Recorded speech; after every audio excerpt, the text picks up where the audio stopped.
Fanny Jubilee, the 24-year-old wife of a cavalry officer, was one of several women who accompanied their husbands to war.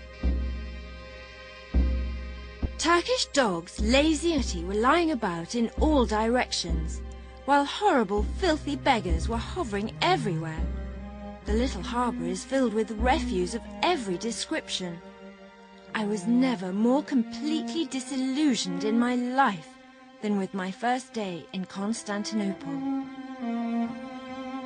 As French and British troops strolled around the unfamiliar streets, it began to dawn on them what a strange venture they had embarked on.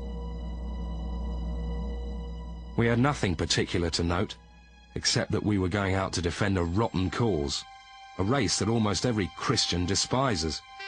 The Turks struck me as a queer lot, particularly the women, who did not seem to put themselves out in the least, but were dirty and lazy looking.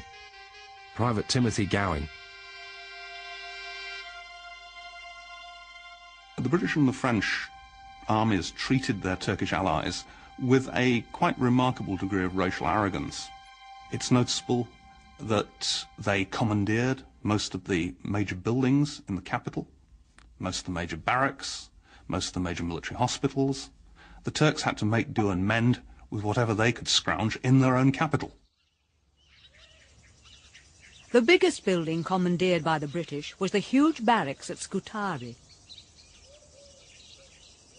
This was where Florence Nightingale would lead her team of nurses and create the legend of the Lady with the Lamp.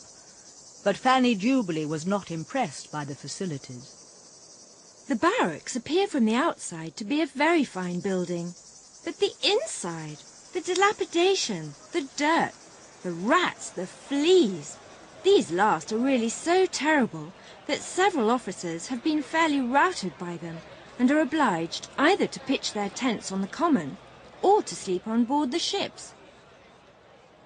While the Allied fleet anchored off Constantinople and awaited their orders, another armada set sail from Britain. In March 1854, the photographer Roger Fenton stood on the shore of Portsmouth Harbour and took this photograph of a British fleet heading for the Baltic, commanded by Admiral Sir Charles Napier.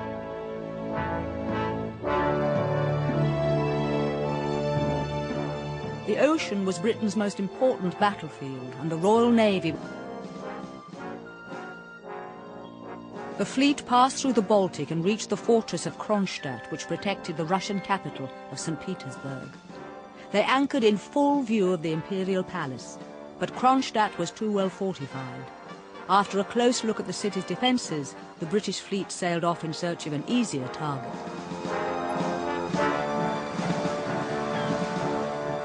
Napier now planned an all-out attack on the Tsar's Baltic stronghold of Bomasund, a group of fortresses bristling with guns.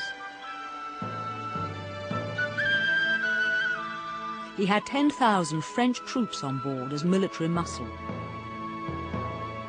His warships were accompanied by several small boats, battlefield tourists, eager to see some action. The Reverend Robert Hughes, a fellow of Magdalen College, Cambridge, was in the front line with his brother when the attack began. My brother was off soon after dawn and secured an excellent position among the French sharpshooters, where he got a capital view of everything. I followed soon after and quickly came into view of the fort, which was blazing away pretty briskly. The brightest colours flew in the merry breeze, which was blowing stinking smoke and burnt gunpowder into the eyes of our unhappy foes. This was turning war into a holiday, with a vengeance. After 3 days of heavy bombardment, the Russians surrendered. A chastened Reverend Hughes entered the ruins to record the human cost of this victory. We passed into a room which had a cold feeling about it. I looked round and saw the cold, clean, silent forms of the dead. The light linen cloths that shrouded the stiffened figures wavered and flickered in the draught, as if stirred by the breaths of those who could breathe no more. What did these poor fellows know about the Turkish question? And yet they had fought and trembled, they had writhed in agony, and now father and brother, maid and mother, were weeping and breaking their hearts for them.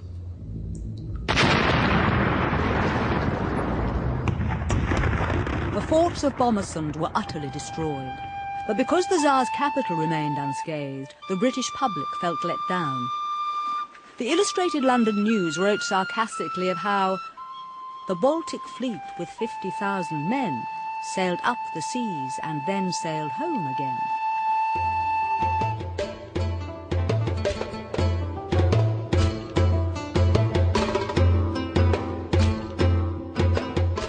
In a series of battles along the Danube, the Russians found the sick man of Europe to be a much tougher opponent than they'd expected when they first crossed the river.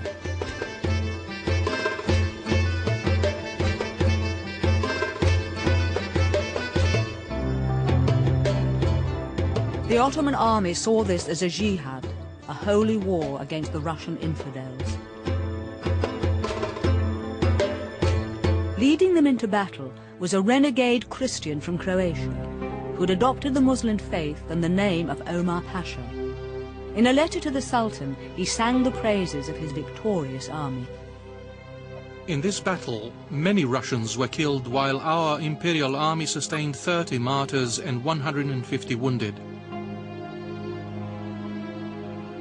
With the grace of God and the inspiration of the Prophet and the sacred power of the most glorious Sultan, this commencement of war gave great honor to the sublime state and to all the people of Islam.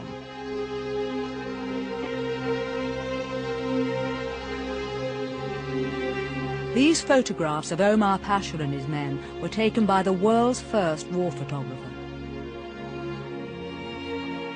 Karol Zatmari was an artist based in Bucharest who taught himself the new science of photography. He took 200 photographs of the war on the Danube, of which only a handful survived. A faded but unique account of this conflict between Russia and Islam. To photograph the Russian army, Zatmari packed his darkroom into a wagon and travelled along the Danube. Under fire from Turkish artillery, he reached the Tsar's troops on the other side.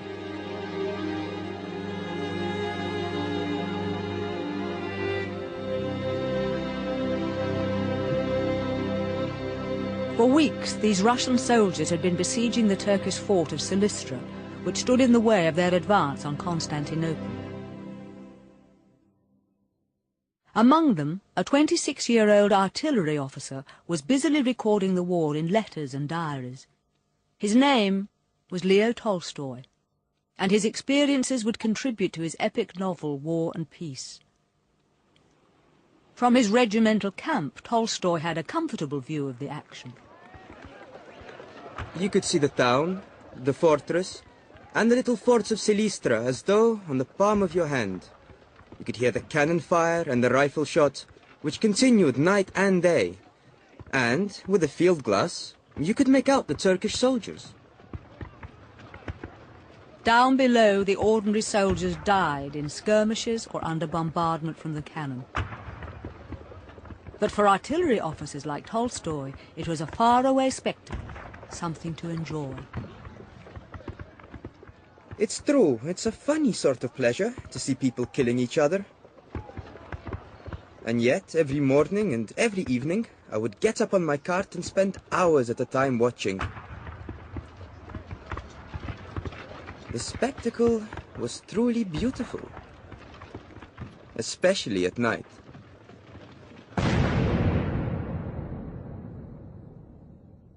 The top priority for the Allies was to relieve the siege of Silistra, so they embarked for Varna on the Black Sea coast.